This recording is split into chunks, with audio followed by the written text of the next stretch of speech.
जय जगन्नाथ। नमस्कार प्रिय दर्शक बंधु, मु ज्योतिषाचार्य प्रमोद कुमार पंडा आपण मानक स्वागत करुछि आपण मानकर प्रिय चैनल एस्ट्रो कल्याण चैनल को। प्रिय दर्शक बंधु, जो व्यक्ति मानक चैनल को देखुछंती सब्सक्राइब करि नांती सब्सक्राइब करंतु, लाइक करंतु और शेयर करंतु। एबे आसंतु जानिमा आज दिनर मासिक राशिफल 1 मार्च 2024 ठारू 31 मार्च 2024 यानी सन 2024 मसीहार मार्च मासटी केमिति कटिब वृष राशि व्यक्ति मानक पाए। जो व्यक्ति राशि होची वृष राशि, मन रखा दरकार माता बंधु रिश्तेदार एमानक सहित श्रद्धा आदर विश्वास एवं आनंदर दिन काटिबा बहुत आवश्यकता अछि। नो आर्गुमेंट गृहर प्रॉपर्टी को नहीं कौन सी आर्गुमेंट करने उचित।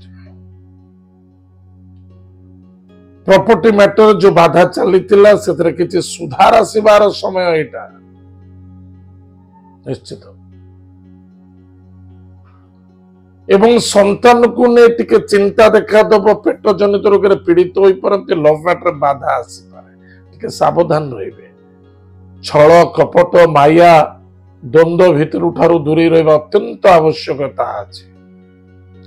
एजुकेशन सेक्टर प्रति यथेष्ट ध्यान दिंतु। केयरलेस मनोभावना जोगु दुख एवं पीड़ा समस्या रे पीड़ित हो पारती, यथेष्ट सावधान रहिबे।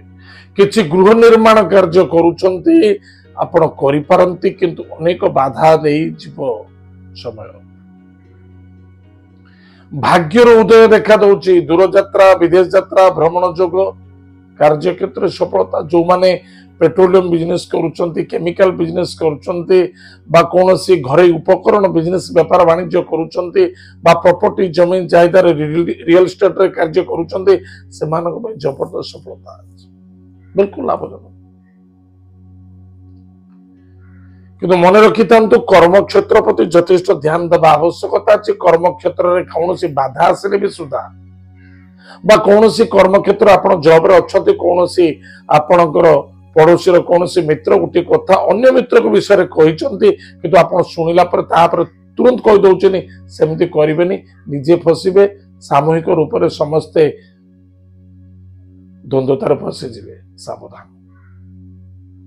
कर्म क्षेत्र मासरे कौन सी छाड़िबा पाई मनस्थापना नियंत्रण। नूतन कर्म क्षेत्र प्रति जदि आपण जाउचंती आगड़ जो पर्यंत कर्म क्षेत्र प्राप्ति होय नै से पर्यंत पुरातन कर्म क्षेत्र छाड़िया पाई डिसिजन नियंत्रण। व्यापार वाणिज्य क्षेत्र यथेष्ट लाभजनक हो, सफलता देखा दब, आनंदमय देखा दब। तथापि व्यापार वाणिज्य क्षेत्र में छोटे छोटे कथा को नहीं तर्क वितर्क आर्गुमेंट अशांति असंतुष्टता देखा दे पारे, टिके सावधान रहिबा अत्यंत आवश्यकता अछि। एक अन्य जन को दोषी साब्यस्त करिवे जमानु। पिता पुत्र मध्य श्रद्धा आदरता रखंतु। पिता पुत्र मध्य स्वास्थ्य प्रति जत्न नबा अत्यंत आवश्यकता अछि। पिता स्वास्थ्य प्रति ध्यान दियंतु, पिता राज्य प्रति ध्यान दियंतु, निजर कर्म प्रति ध्यान देवा बहुत आवश्यकता अछि।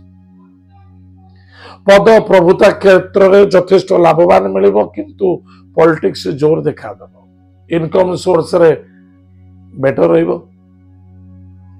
खर्च मध्य आध्यात्मिक आर्थिक क्षेत्र रे स्वच्छलता देखा दब। खर्च को आध्यात्मिक मार्ग रे खर्च होबार संभावना देखा दउची, यथार्थ मार्ग रे खर्च हो। ताहले प्रिय दर्शक बंधु, कोन न करिबा आवश्यकता अछि जे कि जिद्दी और क्रोध ठारू दूरी रहिबा अत्यंत आवश्यकता अछि। मानसिक संतुष्टि रख। कौन प्रतिकार अच्छी कले बेटर हम।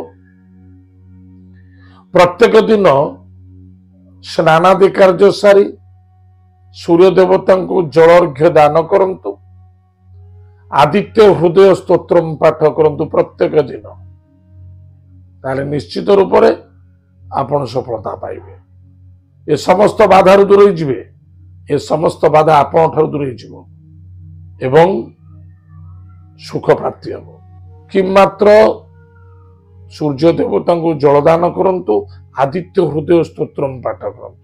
माता पिता को भक्ति श्रद्धा आदर करंतु।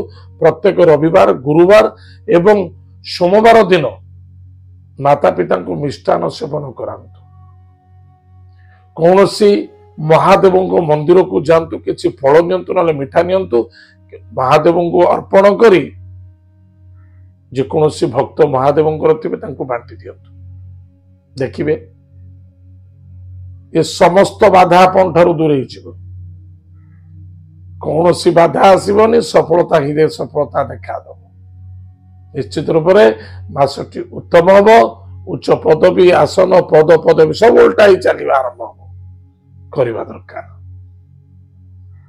जो गुड़ाक बैड सिम्पटम देखा दौर आम आपको सतर्कता दे दौचु जे आपण सतर्कता अवलंबन करंतु किंतु आपणकर जातक अनुसार जहाँ चली निश्चित ता फलप्रद हम किछु मासिक राशिफल सतर्कता करा जाए एथिपाई निजर सतर्कता बहुत आवश्यकता अच्छे आमको कौन हो न बापा माँ घर बाहर पड़े गाड़ी नहीं गला बाबूरे टे गाड़ी सावधान चलाऊबा पुआ तो 20 वर्ष गाड़ी चलाऊ 30 वर्ष है गाड़ी चलाऊनी पुआ गाड़ी चल चले आज अधा बयस है कि बापा माँ कौन कहते बाबूरे गाड़ीटा टे सावधान चलैकी जीव यार मुख्य कारण कौन सी आपण भाग्यर विधाता ज्योतिष ज्योति माने आखि ईश माने मार्ग से आप मार्गदर्शक से सकाशे मासटी अति उत्तम करने प्रभु जगन्नाथ कृपा उत्तम रही निश्चित किंतु आप प्रतिकार निश्चित कर दर्शक बंधु